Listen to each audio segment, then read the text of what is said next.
اللهم صل على سيدنا محمد يا رب صل وسلم دائما أبدا على حبيبك.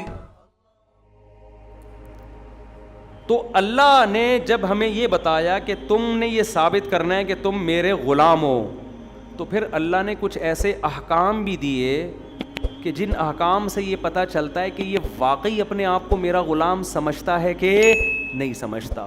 کچھ احکام تو ایسے ہیں جن میں یہ یقین نہیں ہوتا کہ یہ اللہ کا غلام بھی ہے، اس میں کوئی نہ کوئی لاجک سامنے آ جاتی ہے. رمضان کے روزے اللہ نے ہمیں رکھنے کا حکم دیا، بہت سے ڈاکٹر بھی رکھ رہے ہوتے ہیں کہ یار اسلام نے جو ایکچولی رمضان کے روزوں کا حکم دیا بڑا زبردست ہے. 1 مہینہ انسان کو نا فاسٹنگ کرنی چاہیے، اس سے کولیسٹرول لیول کیا ہو جاتا ہے، کم ہو جاتا ہے، اور پورا آدمی ہی تھوڑا سا کم ہو جاتا ہے. رمضان سے پہلے قطب الدین صاحب جتنے تھے، رمضان کے بعد آدھے پتہ نہیں کہاں چلے گئے، آدھے رہ گئے ہیں. اس کی ایک لاجک ہے نا، روزے سے صحت اچھی ہوتی ہے، نماز کے بہت سارے فائدے حاصل ہوتے ہیں. اللہ نے کہا نا نا نا نا نا، کچھ احکام ایسے دوں گا جس کی لاجک تمہاری کھوپڑی میں نہیں آئے گی. کچھ احکام ہے جس میں تم عمل کرو گے تو یہ ثابت کر دو گے واقعی ہم اپنے آپ کو کس کا غلام سمجھتے ہیں، اللہ کا. 2 احکام اسلام میں ایسے ہیں جس کی بظاہر اس لیے کہہ رہا ہوں کہ ان لاجیکل کوئی کام اسلام میں نہیں ہوتا، بظاہر اس کی کوئی لاجک نہیں ہے، وہ صرف غلام ہونے کی بیس پہ کیا جائے گا. جب ISSB کی ٹریننگ ہو رہی ہوتی ہے نا، ISSB پاس کرنے کے بعد جو فوجیوں کی ٹریننگ ہوتی ہے، اس میں آفیسر جو فوجیوں سے کام لیتے ہیں نا، بہت سے کام ایسے ہوتے ہیں جو ہم نے سنا ہے، فوجیوں سے ہی سنا ہے کہ اس کی کوئی وجہ نہیں ہوتی. آفیسر کہتے ہیں جا بھائی یہ وہاں بالٹی وہاں رکھ کے آ جا. اب وہ اس کو یہ اجازت نہیں ہے، سر کیوں؟ اس کو یہ اجازت نہیں ہے کہ یہ بالٹی میں وہاں رکھ کے کیوں آؤں، وہاں رکھ کے آئے تو کہہ رہے ہیں واپس اٹھا کے لے آ. یہ ٹریننگ کا حصہ ہے. کیوں؟ ماتحت سے کیوں کا لفظ اس کی ڈکشنری سے نکالنے کے لیے. سمجھ رہے ہیں؟ اگر اس کو کیوں آ گیا نا سیکھنا، کیوں سیکھ لیا کیا کہ آفیسر کی ذمہ ہے کہ ہر کام کی لاجک بتائے کہ میں تجھے یہ اس لیے کہہ رہا ہوں، ایکچولی یہ وجہ تھی تو وہ وجہ تھی اور یہ وجہ تھی. تو پھر جنگ میں کیا ہوگا؟ اسے کہا جائے گا بھائی تو آگے جا، وہ کہے گا وائے. اب ابھی نندن کے لیے جو جہاز تھا، اگر ہمارے پائلٹ کو کہا جاتا بھائی یہ جہاز آیا ہے، آفیسر کی طرف سے آرڈر آتا آپ جاؤ، اور پائلٹ کہہ رہا ہوتا سر لاجک بتائیں اس کی، ایک بندہ آیا ہے ابھی کچھ کرنے تو دو اس کو، فرسٹ ٹائم آیا ہے وہ، ابھی تو ہم نے چائے رکھی ہے چولہے پہ، پکنے میں ٹائم لگے گا، اور پتہ نہیں یہ چائے پیتے بھی ہیں کہ نہیں پیتے، ہو سکتا ہے ان کو لسی کی عادت ہو. تو اتنی دیر میں وہ ہمیں دودھ پتیاں پلا کے چلا جاتا. ہم سب آج دودھ پتی پی رہے ہوتے بیٹھ کے، زخموں کی دودھ پتی. فوج میں ہوتا ہے بھائی آرڈر از آرڈر، آرڈر میں کیوں کی اجازت نہیں ہوتی. یار ایک ماتحت فوجی اپنے آفیسر کا جب اتنا پابند ہوتا ہے، اسے کیوں کی اجازت نہیں ہے، تو خدا کو یہ حق نہیں ہے کہ ہمیں ایسے حکام دے دے جس میں ہمیں کیوں کی اجازت نہیں ہو. تو 2 احکام اسلام میں ایسے ہیں جس کی بظاہر کوئی لاجک سمجھ میں نہیں آتی، اور اس میں آپ کو کیوں کی اجازت نہیں ہے. ایک قربانی ہے اور ایک حج ہے. حج میں بھی سارے کام اللاجیکل قسم کے کروائے جاتے ہیں آپ سے. دیکھو عبادت میں یہ سمجھ میں آتا ہے رکوع کرنا، ساری دنیا میں عبادت ہوتی ہے تو جھکتے ہیں نا اپنے معبودوں کے آگے، تو نماز میں ہم جھکتے ہیں، یہ اللاجیکل نہیں ہے، لاجک ہے اس کی، خدا کے سامنے سر رکھا ہوا ہے. لیکن حج میں کیا ہوتا ہے؟ حج میں آپ کو خوشبو لگانے کی اجازت نہیں ہے. حالانکہ اسلام تو نفیس مذہب ہے، وہ بدبو سے نفرت کرتا ہے. حج میں جتنا میلا کچیلا ہوگا، حدیث میں آتا ہے جتنا میلا کچیلا پرا گندا بکھرے ہوئے بال، اللہ کو وہ حاجی اتنا زیادہ محبوب. خذوا زینتکم عند کل مسجد، نماز کے لیے آؤ پراپر ڈریس میں آؤ، یہ لاجک کی بات ہے نا. لیکن حج میں جب آپ جاتے ہیں تو پراپر ڈریس، ابے سلاوا ڈریس انسلا ڈریس پراپر ہوتا ہے یا سلاوا ہوتا ہے نا. اسلام تو مہذب مذہب ہے، دنیا کو سلاوا لباس مسلمانوں نے پہننا سکھایا ہے. آپ ان یورپین اقوام کے ماضی کی طرف جاؤ گے تو پتہ نہیں کیا پہنتے تھے. یہ شگر ہے پہنتے تھے, یہ بھی غنیمت ہے. اور پیچھے جاؤ گے تو ہو سکتا ہے پہنتے ہی نہیں آؤں. تہذیب تو اسلام نے سکھائی ہے, لیکن حاجی کا 3 پیس سوٹ, ٹائی اور شیروانیاں اور کڑھائیوں والے کرتے اس سے اتروائے جا رہے ہیں. اسے کہا جا رہا ہے ایک ازار اور ایک چادر, اور اس میں بھی کندھا کیا رکھنا ہے, کھلا. سر پہ ٹوپی نہیں پہننی, اس لیے کہ ٹوپی پراپر ڈریس ہے, سمجھ رہے ہیں؟ تو سر کھلا رکھنا ہے, چہرہ بھی ڈھانپنے کی اجازت نہیں ہے. اور کمال کی بات یہ, وہاں عبادتیں دیکھو کیا ہو رہی ہیں, جاتے ہی بیت اللہ کے گرد گھومنا شروع کر دیا ہے بھائی. امر من الدیار دیار لیلا اقبل ذا الجدار وذا الجدار. یہ تو عاشقوں کا کام ہے. عاشقوں کے کام لاجک کے ہوتے ہیں, اللاجیکل ہوتے ہیں. اللاجیکل کام کرتا ہے عاشق. عاشق آئے گا جہاں محبوبہ سے سیٹنگ چل رہی ہے نا, اس کے دیوار کے گرد کبھی ادھر جا کے بیٹھا ہوگا, کبھی ادھر جا کے بیٹھا ہوگا, کبھی ادھر چکر لگا رہا ہے, کبھی ادھر چکر لگا رہا ہے. ابے بھائی تیرے کو ٹائم دے دیا ہے, اس کے ابا آئیں گے تیرے سے فلاں تاریخ پہ بات کریں گے, ہاں نہ اس وقت فیصلہ ہوگا, نہ اس کو چین نہیں آ رہا ہوتا. پھر تھوڑی دیر میں جائے گا, جیسے امرؤ القیس جو شاعر تھا نا, مجنون جسے کہا جاتا ہے, لیلا کا دیوانہ, کہتا ہے امر من الدیار دیار لیلا, میں لیلا کے در و دیوار کے قرب و جوار سے گزرتا ہوں, کبھی اس دیوار کو چومتا ہوں, کبھی اس دیوار کو. لوگ کہتے ہیں اللاجیکل کام کر رہے, دیواروں کو چومنے والا پاگل ہوتا ہے, سمجھ رہے ہیں؟ دیوار نے کیا دیا ہے تجھے؟ کہہ رہے خدا کی قسم مجھے دیواروں سے محبت نہیں ہے, مجھے اس محبوب سے محبت ہے جو ان دیواروں کے پیچھے رہتا ہے. ان دیواروں کی نسبت محبوبہ کی طرف ہے, اس لیے مجھے دیواروں سے محبت.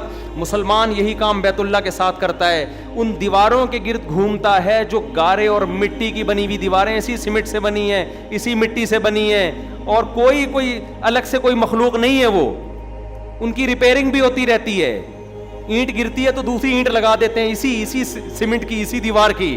لیکن مسلمان جاتا ہے لاکھوں روپے, 10 15 لاکھ روپے خرچ کر کے جا کے کیا کرتا ہے, ان دیواروں کے گرد چکر لگاتا ہے, ان دیواروں کو ہاتھ لگاتا ہے, ان دیواروں کا بوسہ لیتا ہے, ان کا غلاف پکڑ کے روتا ہے. اور جب غیر مسلم ہنستا ہے کہ یہ تو کیا کر رہا ہے, ان پتھروں میں کیا رکھا ہوا ہے, وہ کہتا ہے مجھے خدا کی قسم ان پتھروں سے محبت نہیں ہے, اس گھر کی نسبت جس خدا کی طرف ہے مجھے اس خدا سے محبت ہے. یہ میرا گھر نہیں ہے, اس گھر کی ویلیو میری نظر میں 0 ہو جائے گی, لیکن خدا کہتا ہے یہ گھر کس کا ہے, میرا. تو اس کے گرد چکر لگانے کے لیے لاکھوں روپے خرچ کر کے احرام باندھ کے آیا ہوں میں.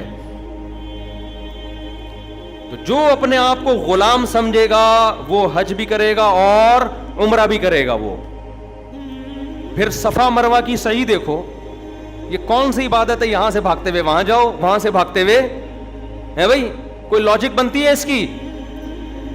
یار نہیں آ رہا سمجھ میں, نہیں آ رہا ان کے سمجھ, کوئی لاجک بنتی ہے؟ ٹائم پورا ہو گیا ہے, میں بس جلدی سے بات سمیٹ رہا ہوں. پھر آپ شیطان کو کنکریاں مارتے ہو, وہاں شیطان نہیں ہے. وہ جو ستون بنے ہوئے نا, بڑا شیطان, درمیانہ شیطان, چھوٹا شیطان, وہ نہ بڑا شیطان ہے نہ درمیانہ, نہ وہ کچھ بھی نہیں ہے. وہ صرف ایک نشانی ہے کہ لوکیشن پتہ چلے کہ یہاں آیا تھا شیطان. اور وہی ایک ہی شیطان 3 جگہ آیا تھا, نہ بڑا درمیانہ ستونگڑا وہ نہیں تھے.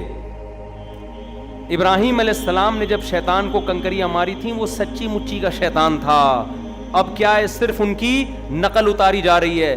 ان کنکریاں مارنے کے لیے 15 لاکھ 20 لاکھ 10 لاکھ روپے خرچ کر کے آپ وہاں جاتے ہو, اور وہ کنکریاں بھی یا تو ہوتا نا اٹھا کے مار رہے ہوتے, وہ کنکریاں بھی ایسے مارے جاتی ہیں, ایسے کر کے, یوں کر کے. یہ لاجک ہے یا اللاجیکل ہے؟ بظاہر اللاجیکل. اللہ نے کہا میرے غلام ہو تو یہ کام کرو, اور کتنے لوگ مر جاتے ہیں اس میں, پس جاتے ہیں رش کی وجہ سے.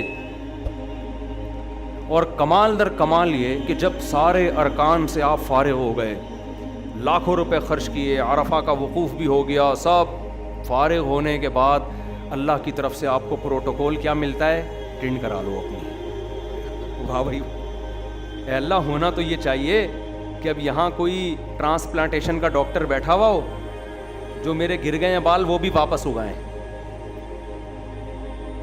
لیکن اللہ کیا کرتے ہیں, ایسے آپ کے گھر میں کوئی اتنی دور سے مہمان آیا, آپ کے رشتہ دار ہیں امریکہ سے آپ کی دعوت پہ, اور آپ نے ان سے بڑی محنت بھی لی. اب آپ نے کہا چلو یار میں نے مہمانوں کا اکرام بھی نہیں کیا, انہی سے الٹا کام لیا میں نے, تو اب جاتے ہوئے ان کو ذرا ہدیہ تحفے زیادہ دے دوں گا میں. تو اللہ ہدیہ اور تحفے کیا دے رہا ہے, واپسی پہ کیا کرنا ہے, ٹینڈ کرا کے جانا. پرسنالٹی کی ایسی کی بولو تیسی ہو.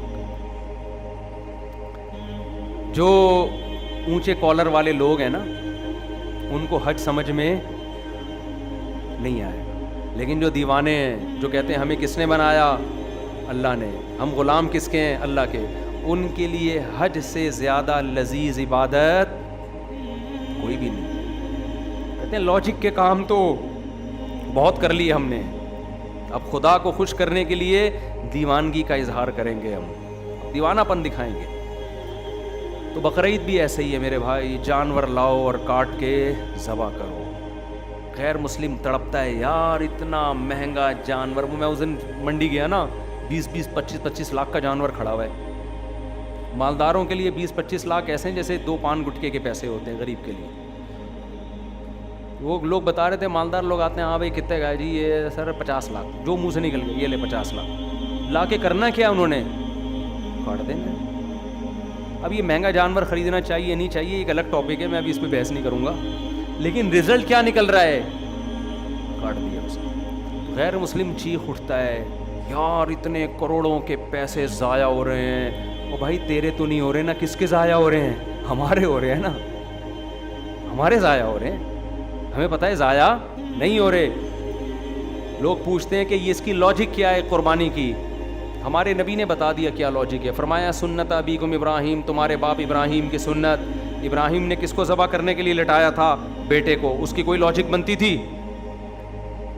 تو کہا جب اس کی لاجک نہیں بنتی, ابراہیم نے تو اللہ سے نہیں کہا اللہ بیٹے نے کیا کیا جو میں اس کو کاٹ دوں. اللہ کے علاوہ کوئی اور کہتا تو 20 سوالات پوچھے جا سکتے تھے. اللہ کے علاوہ میرے ابا بھی مجھے کہتے نا بیٹا گائے لا کے کاٹو, میں ابا سے پوچھتا ابا کیوں کاٹوں, بڑا گوشت سے ڈاکٹر نے منع کیا ہے آپ کو, فلاں نے منع کیا ہے, کیوں بھائی بکرا کاٹ لیتے ہیں, میں نے سبزی کھا لیتے ہیں. کوئی بھی جب آپ کو آرڈر دیتا ہے آپ کو کیوں کی اجازت ہے, لیکن جب اللہ نے آرڈر دیا تو مسلمان کی ڈکشنری میں کیوں کا لفظ نہیں ہے. عقل مند لوگ اللہ کے آرڈر کو پورا کرتے ہیں. اور نبی نے فرمایا بقرعید کے دنوں میں ایام نحر میں اللہ کو جانور کا خون بہانے سے زیادہ کوئی چیز محبوب نہیں ہے. اس لیے میرے بھائی دل کی خوشی کے ساتھ قربانی کرو, دل کی خوشی کی. اور آخری بات بالکل لاسٹ, کہ قربانی کا گوشت بھی کھایا کرو, تکبر نہ کرو اس میں. آج مالدار لوگ کہتے ہیں ہم تو پورا سال گوشت کھاتے ہیں, ہمیں کیا ضرورت ہے, پورا صدقہ کر دیتے ہیں. یہ تکبر ہے, کبر ہے. بقرعید کے دنوں میں روزہ حرام کیوں ہے, تاکہ آپ گوشت سے اجتناب نہ کریں. جب یہ اللہ کی طرف سے ضیافت ہے تو آپ کو اگر کوئی دعوت پہ بلائے, دال چاول بھی رکھے, آپ یہ کہہ کے اوائڈ نہیں کر سکتے کہ ہم امیر لوگ ہیں, ہم ہمیشہ پیزے کھانے والے لوگ ہیں, آج ہم دال چاول نہیں کھائیں گے. اس میں آپ دعوت دینے والے کی انسلٹ کر رہے ہیں کہ نہیں کر رہے. آپ اس کی خوشی کے لیے 2 نوالے کھائیں گے. آج بہت سے لوگوں کو دیکھ کے افسوس ہوتا ہے, بقرعید والے دن گھر میں چکن بن رہا ہوتا ہے. 2-4 سال پہلے مجھے کسی نے بلایا, کہیں نکاح پڑھانا تھا بقرعید کے دن, میں گیا ہوں نکاح پڑھایا تو وہ مرغی کی بریانی لا کے انہوں نے, میں نے کہا یار مسلمان یہاں تک گر جائے گا بقرعید کی شام کو. چلو دن میں ہوتا ہم کہتے یہ انتظام نہیں ہے, مسلمان یہاں تک خراب ہو جائے گا کہ بقرعید والے دن آپ کدو پکا کے کھا رہے ہو, مرغی کھا رہے ہو. یہ تو اللہ کی ضیافت سے کیا ہے, سیدھا سیدھا اعراض ہے. تو ایام اکل و شرب حدیث میں آتا ہے یہ کھانے کے ایام ہے. تو کھانے سے کیا مراد ہے, ٹماٹر کھانے کے ایام ہے, یہ توریاں کھانے کے ایام ہے, یہ گوشت کے ایام ہے. تو یہ بھی بہت ایک بدعت چل پڑی ہے کہ بھئی سارا گوشت صدقہ کر دو, ہمیں کچھ نہیں کھانا, ہم وہی. یہ تکبر ہے. جب اللہ کی طرف سے ضیافت ہے تو کچھ نہ کچھ اس میں حصہ اپنے لیے رکھنا چاہیے. فَكُلُوا مِنْهَا, قرآن کہہ رہا ہے خود بھی کھاؤ, وَأَطْعِمُوا الْبَائِسَ الْفَقِيرَ, اور غربا اور مساکین کو بھی کھلاؤ. کی عمل کی توفیق عطا فرمائے. وَمَا عَلَيْنَا إِلَّا الْبَلَاغُ.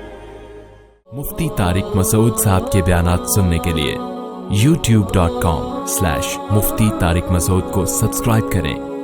اور اگر آپ لائیو ویڈیو کو کبھی بھی مس نہیں کرنا چاہتے ہیں تو سبسکرائب کرنے کے بعد بیل آئیکن پہ کلک کرنا مت بھولیں. جزاک اللہ.